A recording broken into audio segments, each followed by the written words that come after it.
Hello everyone, welcome to the geology guide. आज हम समझेंगे ओशनग्राफी के इम्पॉर्टेंट कॉन्सेप्ट्स को, जैसे ocean currents, gyres, Ekman transport and geostrophic flow को।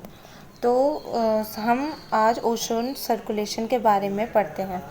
इसमें हम समझने वाले हैं कि ये जो ओशन सर्कुलेशन होता है ये होता क्या है, और ये इसके वजह से हमारे जो ओशन है उसमें क्या क्या एक्टिविटीज़ होती हैं। तो जो ये ओशन सर्कुलेशन होता है, ओशन सर्कुलेशन यानी समुंदर के करंट्स का मूवमेंट, कि ओशन हमारा कैसे मूव कर रहा है, उसी को ओशन सर्कुलेशन कहते हैं। ओशन करंट्स दो तरह के होते हैं, वार्म करंट्स और कोल्ड करंट्स। जो वार्म करंट्स होते हैं वो पोल की तरफ मूव करते हैं कॉन्टिनेंट के ईस्टर्न साइड पे, और ये प्रोड्यूस करते हैं वार्म ह्यूमिड क्लाइमेट। वहीं जो कोल्ड करंट होते हैं वो फ्लो करते हैं इक्वेटर की तरफ along western side of continents और प्रोड्यूस करते हैं cold arid climate. Ocean currents या तो विंड ड्राइवन होते हैं या डेंसिटी ड्राइवन होते हैं। मेजर विंड बेल्ट जो होती हैं वो मूव करती हैं, वो सरफेस पे हॉरिजॉन्टली मूव करती है। ये देखो मैंने यहाँ लिखा है, जब सरफेस वाटर जो सरफेस वाटर होता है वो हॉरिजॉन्टली मूव करता है विंड के कारण, उसे सरफेस वाटर बोलते हैं। और डेंसिटी ड्राइवन सर्कुलेशन जो होता है, डेंसिटी की वजह से जो वाटर होता है वो वर्टिकली मूव करता है वो, और ये रिस्पॉन्सिबल होता है मिक्सिंग के, थॉरो मिक्सिंग के। मतलब क्या होता है, जो सरफेस वाटर होता है वो ओशन के डीप वाटर में चला जाता है, और डीप वाटर जो होता है वो सरफेस पे आ जाता है, उसी को बोलते हैं। ये डेंसिटी ड्राइवन सर्कुलेशन के कारण होता है। जो सम सरफेस वाटर जो होते हैं वो हाई डेंसिटी के होते हैं, क्योंकि उनका टेम्परेचर बहुत ही कम होता है और हाई सैलिनिटी होती है। दैट्स वाई जो ये वाटर होते हैं वो सिंक करते हैं बीनेथ द सरफेस। जो हाई डेंसिटी वाटर जो होते हैं वो स्लोली स्प्रेड करते हैं deeper part of the ocean, उनको हम बोलते हैं ओशन डीप करंट्स बोलते हैं उनको। तो हमने क्या देखा कि सरफेस के ओशन सरफेस के दो करंट्स हैं, सरफेस करंट और डीप करंट्स। जो सरफेस करंट होते हैं वो विंड के वजह से फ्लो करते हैं, और जो डीप करंट्स होते हैं वो हाई डेंसिटी के कारण फ्लो करते हैं। जो सरफेस वाटर होते हैं वो हॉरिजॉन्टली मूव करते हैं, और जो डीप करंट्स होते हैं वो वर्टिकली मूव करते हैं। ठीक है, तो ये सब समझने के बाद दिमाग में कुछ क्वेश्चंस आते हैं कि ये जो ओशन करंट्स होते हैं वो जनरेट कैसे होते हैं। तो ओशन करंट्स जो होते हैं ये विंड ड्राइवन फोर्स के कारण जनरेट होते हैं। फिर जो सरफेस पे ओशन पैटर्न्स बनते हैं वो किस कारण बनते हैं और क्या डिटरमाइन करते हैं। तो जो ओशन सरफेस पैटर्न होते हैं वो तीन कारण बनते हैं, wind driven force, pressure gradient और कोरिलेस फोर्स। ये क्वेश्चन CSIR नेट एग्जाम में कई बार पूछा गया है कि जो सरफेस करंट पैटर्न होते हैं वो किस कारण बनते हैं। तो तीन हैं, wind driven force, pressure gradient, Coriolis force. इसको आप याद रखना। फिर एक क्वेश्चन ये भी आता है मन में कि अगर कॉन्टिनेंट नहीं होते तो जो ये ओशन करंट्स होते हैं ये कैसे मूव करते हैं।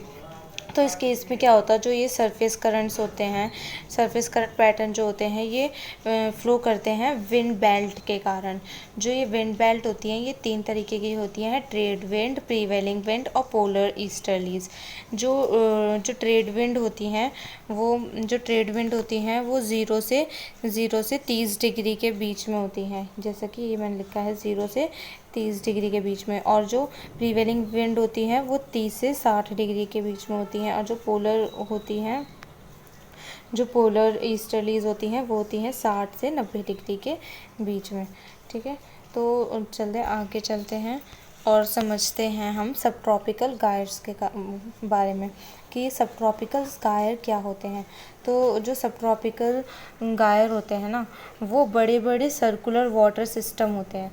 ठीक है, ये 30 डिग्री में फ्लो करते हैं और नॉर्थ या साउथ लैटिट्यूड पर मिलते हैं। ठीक है, 30 डिग्री नॉर्थ या साउथ लैटिट्यूड पर मिलते हैं। नॉर्दर्न हेमिस्फीयर में सब ट्रॉपिकल गायर क्लॉकवाइज रोटेशन में मूव करता है और साउदर्न हेमिस्फीयर में जो ये होता है वो काउंटर क्लॉकवाइज मूव करता है। ठीक है, तो जो सब ट्रॉपिकल गायर होते हैं वो 5 टाइप के होते हैं। नॉर्थ अटलांटिक गायर, ये है नॉर्थ अटलांटिक गायर, साउथ अटलांटिक गायर, नॉर्थ पैसिफिक गायर, साउथ पैसिफिक गायर और इंडियन ओशन गायर। अब एग्ज़ाम में कैसे क्वेश्चंस आते हैं? एग्ज़ाम में आता है कि जो ये नॉर्थ अटलांटिक गायर है इसको क्या बोलते हैं? तो जो नॉर्थ अटलांटिक गायर है उसे बोलते हैं कोलंबस गायर। क्या बोलते हैं? कोलंबस गायर। और जो ये साउथ अटलांटिक गायर है इसको बोलते हैं साउथ अटलांटिक गायर को बोलते हैं नेविगेटर गायर। फिर नॉर्थ पैसिफिक को बोलते हैं टर्टल गायर और साउथ पैसिफिक को हेडल गायर और इंडियन ओशन को मैजेट गायर। बेसिकली ज़्यादातर क्वेश्चन पूछा जाता है, ये CSIR नेट में बहुत बार पूछ चुके हैं। तो अब इसको याद कैसे करें? तो इसको याद करने की ट्रिक होती है, ट्रिक है cool navigator teach happy mind.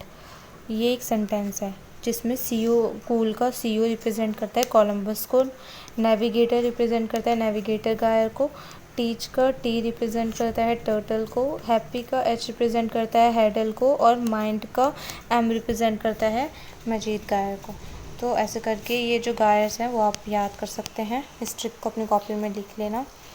तो जो ये सब ट्रॉपिकल गायर होते हैं इनके डिफरेंट एवरेज ड्रिफ्ट टाइम होता है। तो जो नॉर्थ अटलांटिक गायर होता है इसका ड्रिफ्ट टाइम 3 साल का होता है और जो नॉर्थ पैसिफिक गायर होते हैं इनका ड्रिफ्ट टाइम 6 साल का होता है। ये मैंने यहाँ पे डायग्राम दी हैं। ये इस डायग्राम में शो हो रहा है सब ट्रॉपिकल गायर और इस डायग्राम में शो हो रहा है ये north east trade wind, south east trade wind, westerlies, easterlies. तो ये मैंने क्या कहा था, जो ट्रेड विंड होती हैं वो 30 डिग्री के लैटिट्यूड पे मूव करती हैं, 30 डिग्री की लैटिट्यूड पे मूव करती हैं और जो वेस्टर्लीज होती हैं वो 60 डिग्री के लैटिट्यूड पे मूव करती हैं और जो ईस्टर्लीज होती हैं, ईस्टर्लीज फ्लो करती हैं कहाँ? 90 डिग्री के लैटिट्यूड में, 60 डिग्री से 90 डिग्री के लैटिट्यूड पे। ओके, तो चलते हैं अब नेक्स्ट स्लाइड पे जिसमें हम इसके कुछ कंपोनेंट्स के बारे में पढ़ेंगे। मतलब हमने जो नॉर्थ अटलांटिक गायर देखा, साउथ अटलांटिक गायर देखा, इन सब के अंदर आता है equatorial current, western boundary currents, northern boundary currents. तो जो ये इक्वेटोरियल करंट्स होते हैं वो क्या होते हैं? तो इक्वेटोरियल करंट्स जो होते हैं ये वेस्टर्न फ्लोइंग होते हैं। इसमें जो ये ट्रेड विंड्स जो होती हैं ये वेस्ट की तरफ फ्लो करती हैं और ये वार्म करंट्स होते हैं। और जो ये वेस्टर्न बाउंड्री करंट्स होते हैं, वेस्टर्न बाउंड्री करंट्स ये इक्वेटर से पोल की तरफ जाते हैं। नैरो, फास्ट, डीप और वार्म करंट्स होते हैं। एग्जाम्पल है गल्फ स्ट्रीम और कुरोशियो करंट। और जो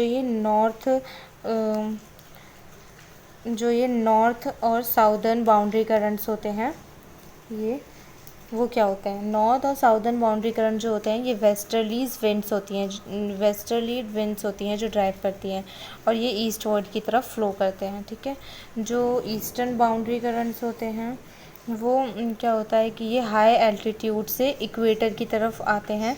वाइड शैलो कोल्ड करंट्स होते हैं। एग्जाम्पल है कैनरी करंट और कैलिफोर्निया करंट। ओके, तो अब हम समझ लेते हैं कि ये जो करंट्स होते हैं ये किस कारण फ्लो करते हैं। तो ये कोरिलिस इफ़ेक्ट से इन्फ्लुएंस होते हैं जितने भी करंट होते हैं। कोरिलिस इफ़ेक्ट क्या करता है? नॉर्दर्न हेमिस्फेयर में करंट्स को राइट की तरफ डाइवर्ट कर देता है और साउदर्न हेमिस्फेयर में करंट को लेफ़्ट की तरफ डाइवर्ट कर देता है।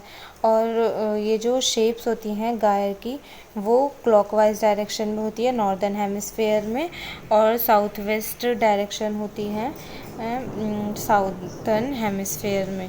ठीक है, काउंटर क्लॉकवाइज डायरेक्शन होती है साउदर्न हेमिस्फेयर में।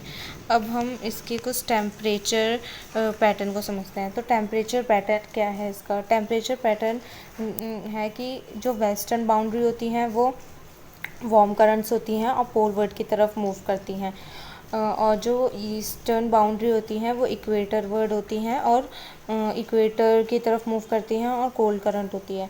अब आप लोग ये सोच रहे होंगे कि जो वेस्टर्न बाउंड्री करंट्स और ईस्टर्न बाउंड्री करंट्स हैं ये पोल वर्ड और इक्वेटर वर्ड की तरफ क्यों मूव कर रही हैं। अब देखो, जो वेस्टर्न बाउंड्री करंट्स होती हैं ये कैसे होती हैं, ये होती है वार्म। अब जो वार्म करंट्स होंगी, ये हो गई वार्म। वार्म करंट्स हमेशा ऊपर की तरफ मूव कर रहे हैं, क्यों? ऑस्मोसिस के कारण। क्या होता है, हायर कंसंट्रेशन से लोअर कंसंट्रेशन की तरफ मूव करता है। तो जहाँ पे वार्म सरफेस है यहाँ पर हायर कंसंट्रेशन है, तो और जहाँ पे पोल की तरफ कोल्ड है तो वहाँ पे लो कंसंट्रेशन है। तो क्या करती है, जो विंड होती है या जो वाटर करंट्स जो होते हैं, ओशन करंट्स, वो मूव कर रहे हैं किस तरफ, कोल्ड करंट, पोल की तरफ कोल्ड टेम्परेचर है और लो कंसंट्रेशन है, तो हायर कंसंट्रेशन से लोअर कंसंट्रेशन की तरफ मूव कर रही है।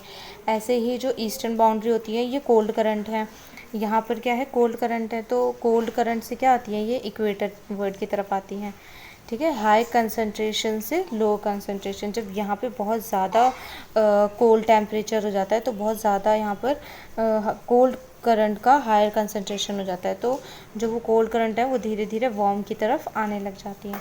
तो इससे ये जो टेम्परेचर है वो नॉर्मल रहता है। तो अब हम इसकी समरी देखते हैं, सब ट्रॉपिकल गायर की, और सब ट्रॉपिकल गायर की हम समरी देखते हैं। हमने क्या क्या पढ़ा कि जो सब ट्रॉपिकल गायर है वो 30 डिग्री लैटिट्यूड में आता है और ट्रेड विंड्स के कारण मूव करता है। इसकी 4 मेजर बाउंड्री करंट्स हैं। 4 मेजर बाउंड्री करंट्स है, क्या क्या हमने पढ़ी, equatorial currents, western boundary currents, northern southern boundary currents और ईस्टर्न बाउंड्री करंट्स। ठीक है, इक्वेटोरियल करंट्स में क्या पढ़ा हमने कि जो ट्रेड विंड्स के वजह से मूव करती हैं, वेस्टवर्ड की तरफ फ्लो करती हैं और वार्म करंट्स होती हैं। ये वेस्टर्न बाउंड्री करंट्स में पढ़ा हमने कि वो इक्वेटर की तरफ मूव करती हैं, नैरो फास्ट होती हैं, वार्म करंट होती हैं। नॉर्दर्न और साउदर्न बाउंड्री करंट्स कैसी होती हैं, वेस्ट ईस्टवर्ड फ्लो करती हैं और ये वेस्टर्लीज विंड्स होती हैं। और जो ईस्टर्न बाउंड्री करंट होती हैं वो हाई एल्टीट्यूड से, मतलब कि पोलर से इक्वेटर की तरफ मूव करती हैं, वाइड शैलो कोल्ड करंट्स होती हैं। ये एग्जांपल कैनरी करंट और ये। और नॉर्दर्न हेमिस्फेयर में जो करंट्स होती हैं वो क्लॉकवाइज डायरेक्शन में मूव करती हैं और जो साउदर्न हेमिस्फेयर है वहाँ पे काउंटर क्लॉकवाइज मूव करती हैं। तो ये था ओशनोग्राफी का एक बेसिक सा कॉन्सेप्ट जो एक CSIR नेट के लिए बहुत ही ज़्यादा सुपर इम्पॉर्टेंट है। अगर आपको ये वीडियो पसंद आया हो तो लाइक करें, अपने दोस्तों के साथ शेयर करें और चैनल द जियोलॉजी गाइड को सब्सक्राइब करना ना भूलें। Thank you.